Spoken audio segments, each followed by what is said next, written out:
Alright. It's been a while since I've done a ranty video, so here we go. Like the title says, fandoms suck. And for two major reasons. One encompasses all fandom. The other one I've only seen in comic fandoms.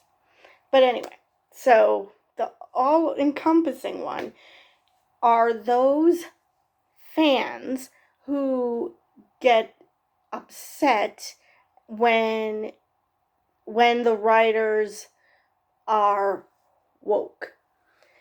Now, for anyone who's seen the original Star Trek, and I mean as an adult, because I can understand if you are a child and the social commentary went over your head and you're only watching for the space battles, it's entirely possible that you totally missed it. And that's why you're saying you're woke now, that things are woke now. Like, let this be your last battlefield. Or let this be my last battlefield.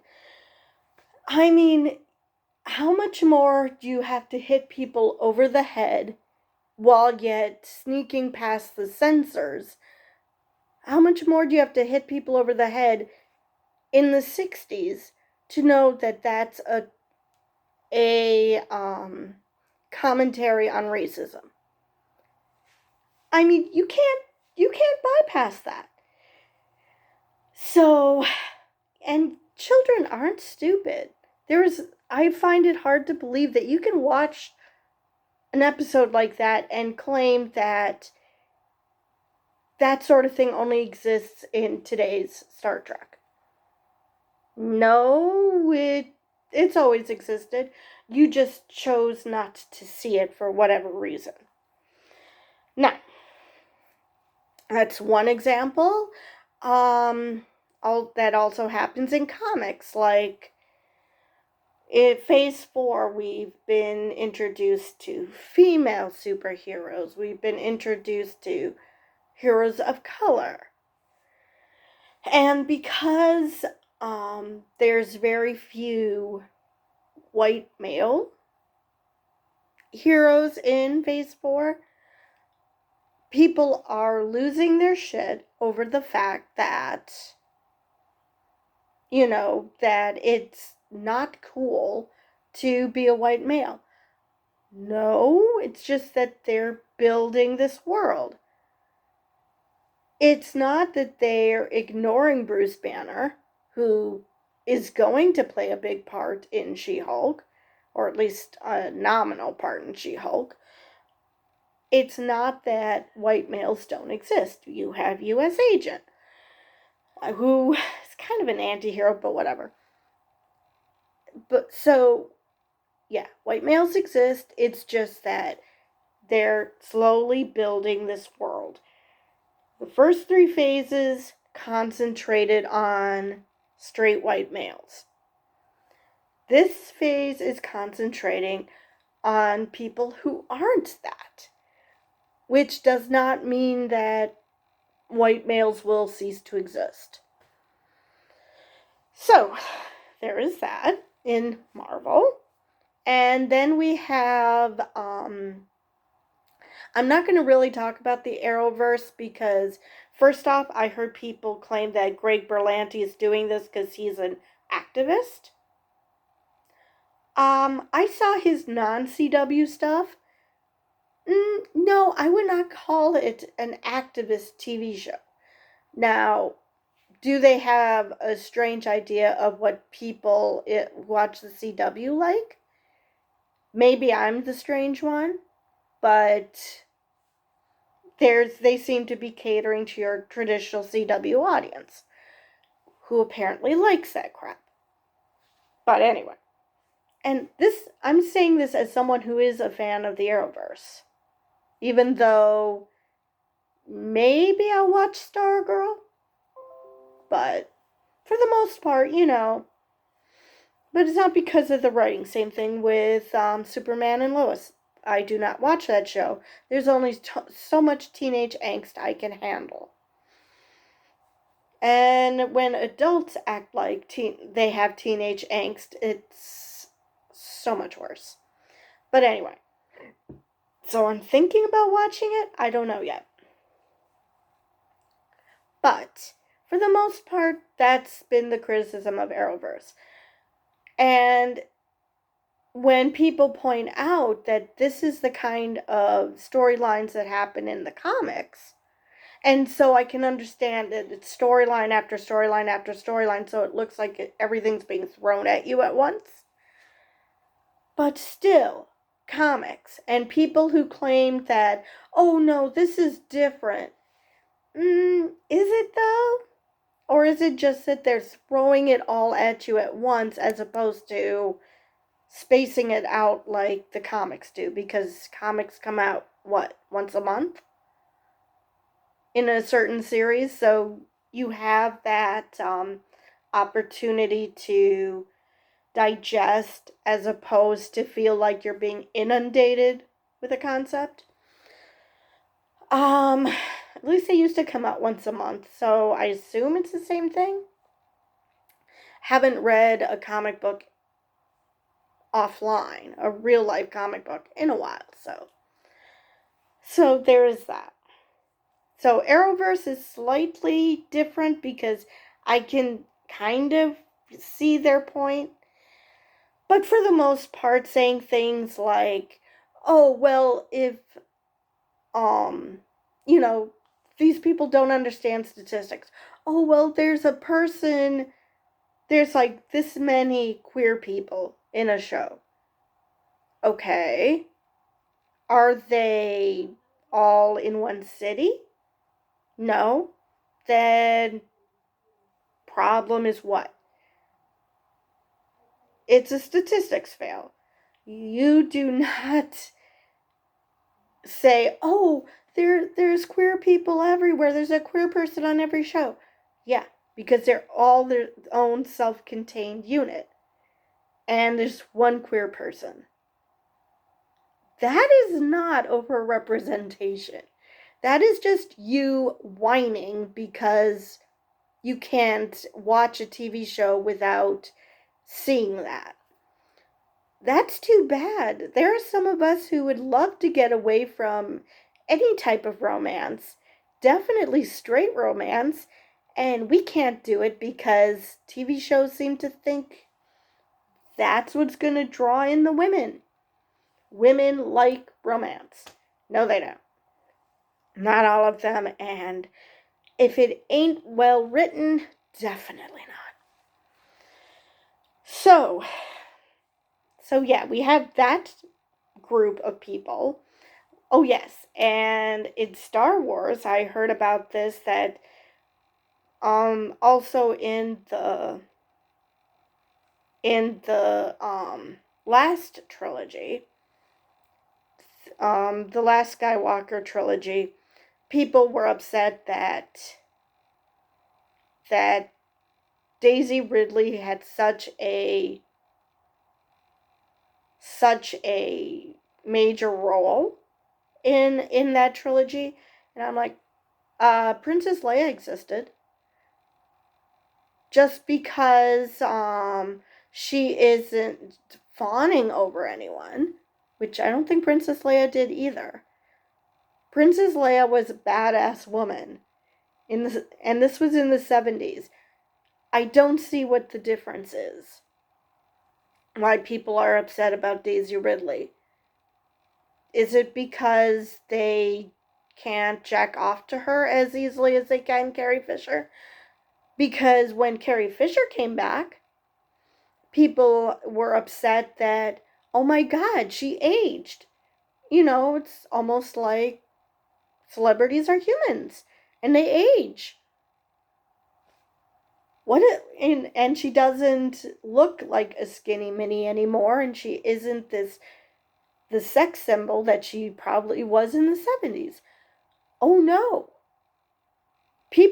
The people who have a problem with that have never met a woman at all in their entire lives, which is kind of weird because you would assume they have mothers. Did you think your mothers were young and hot always? Okay, I've got to stop that. That's getting disturbing. But so yeah, I just do not understand that. And same thing with John Boyega. People were freaking out about, him having such an important role. First as a stormtrooper. Well, there was also the controversy of they kind of lost. The writers kind of forgot what to do with them, and so they kind of dropped that badly. But I'm talking about those who had a problem with the fact that a black man had such a prominent role in Star Wars. Hello, Lando Calrissian, anyone? Just because he didn't appear in the entire original trilogy, that somehow makes it better? I don't understand how these people have a problem with John Boyega's character, but didn't have a problem with Lando. Because you can only assume that if they're really, truly Star Wars fans, they would at least want to watch the original trilogy. If not, whether they liked it or not is different, but it existed. I don't understand why people shit on John Boyega, but not on Lando, not on Billy D. Williams. So, but bigotry never did make sense to me, so, And then we get to Obi-Wan, and Moses Ingram. Now, I heard that she was getting all sorts of hate and threats and racist garbage because she was a prominent character in Obi-Wan. Again, it's not a new thing. We had Billy D. Williams in the 70s. We have John Boyega in the final trilogy. And now we have Moses Ingram. So, because we have a black woman, now I'm not talking about those people who felt that her acting was wooden. I'm not one of them. I loved her. But I'm not talking about those people who have a genuine problem with her acting. A lot of people, I wonder, they have a problem with her acting because they're actually racist, but whatever. So I'm not talking about those who have a genuine problem with her acting. But to harbor such hatred and to throw it at her, I mean, she handled it. She's like, I believe she said, y'all are weird. So at least she isn't taking it in so seriously. And it does help that Ewan McGregor and all her castmates are rallying around her because they realize how freaking stupid this is. But again, why? Why do we have, so-called fans who pick and choose what they want to focus on just so they can be bigoted? I just don't understand that at all. And then we have now this is specific to comics.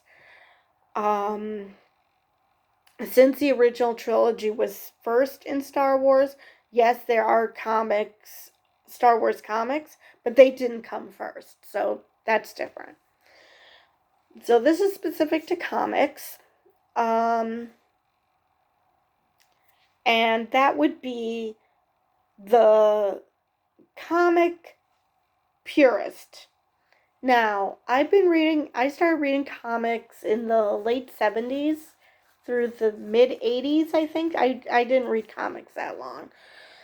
But what I did know about was that, and I did follow comics since then. I just didn't read them. And I know that there's a multiverse. Heck, the MCU has introduced a multiverse.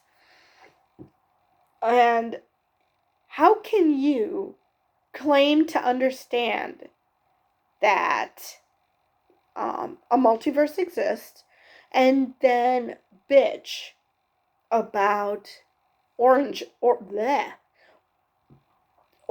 being changed? Now, granted, I'm probably going to sound like a hypocrite when the first episode of She-Hulk drops, because I think I know how they're changing her origin, and I think it's understandable but unneeded.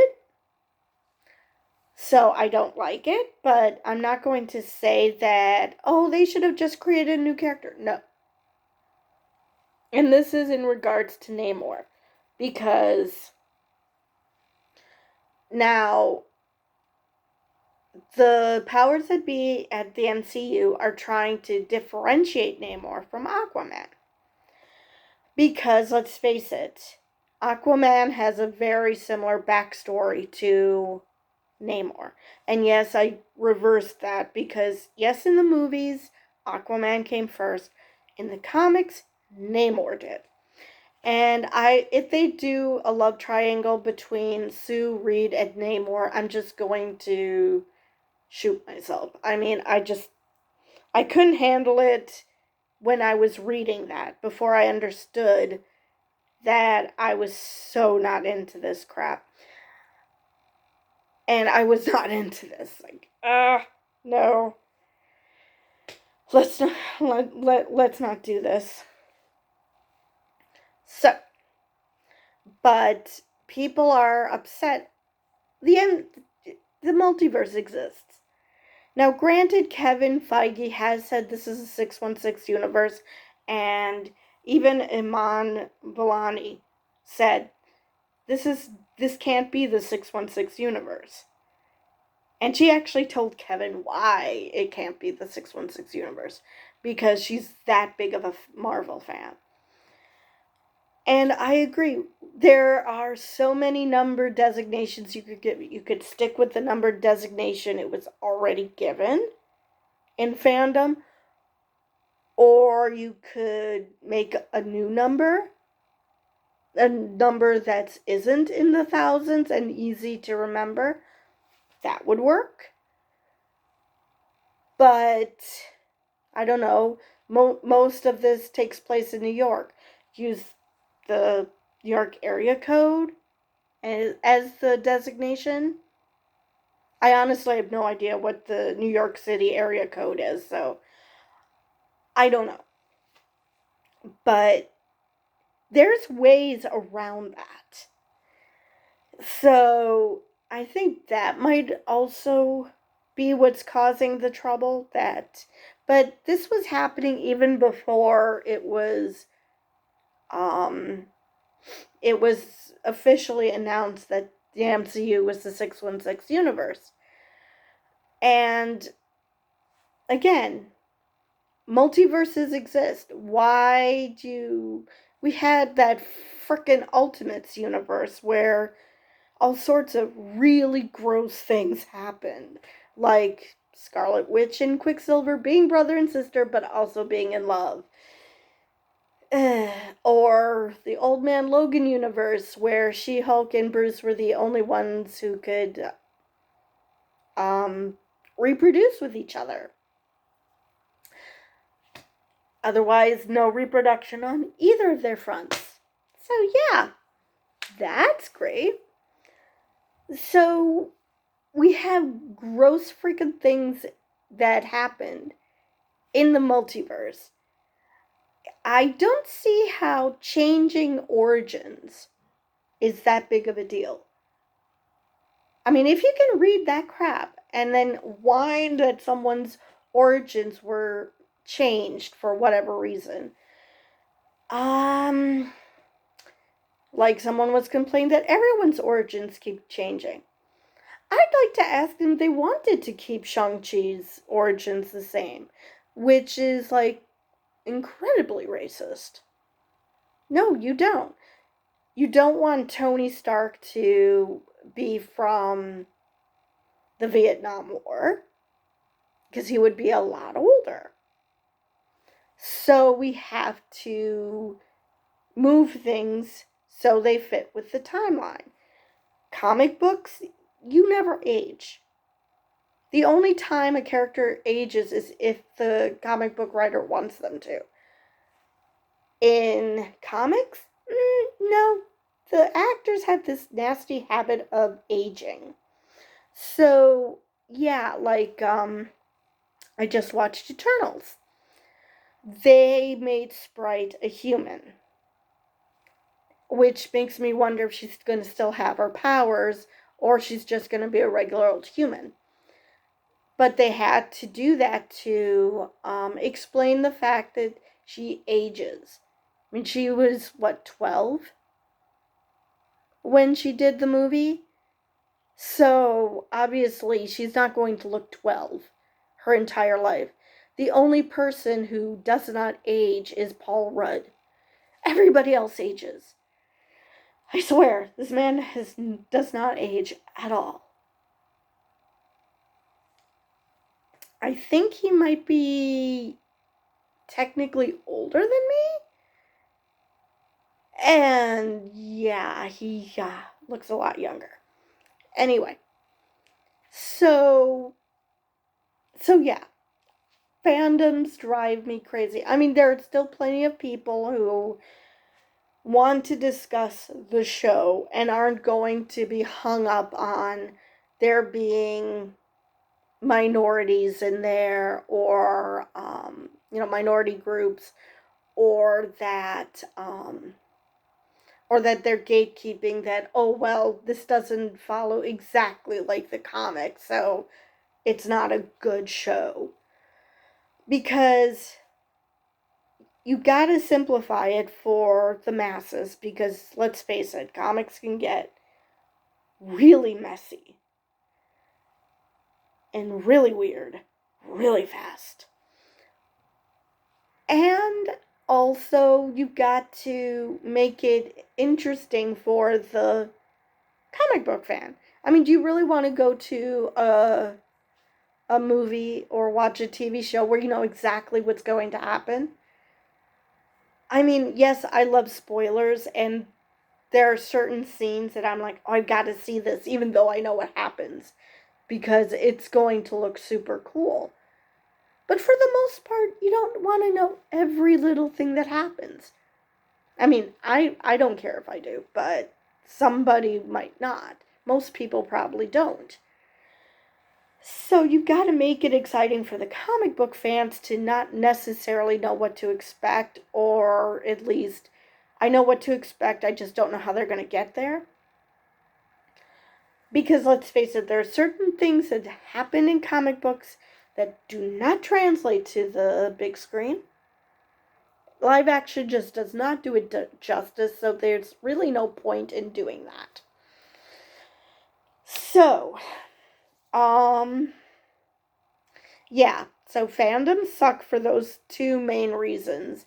Like I said, there's plenty of good discussions. There's a lot of people who are accepting of the way things are coming across, and shocks of all shocks, not follow a show or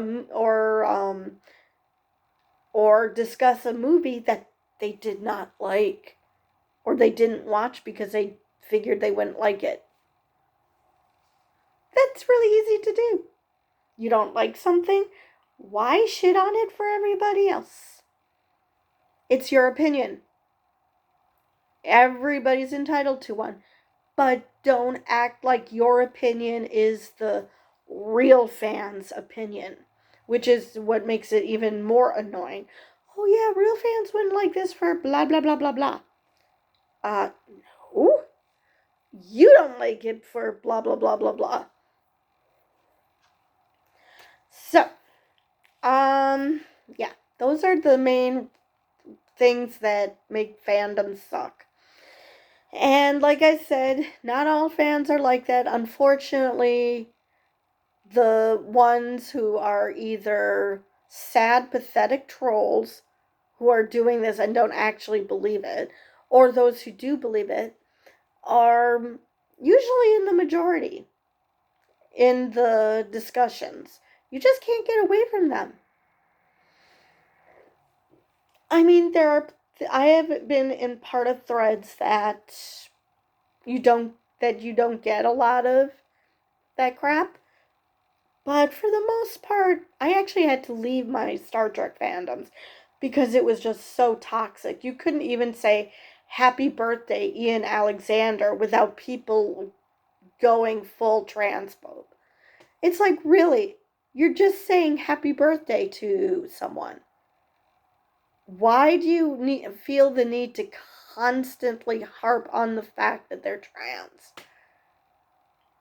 Or discuss whether you find them to be good actors? No, that's not necessary. Either wish them a happy birthday or move on. You literally do not have to trash every thread that mentions them simply because you can't get over the fact that someone is living their lives the way they want them to. So, let me see. Let me see if there's anything else I want to get off my chest. Oh yes, the other example I wanted to mention, Captain Marvel, Brie Larson.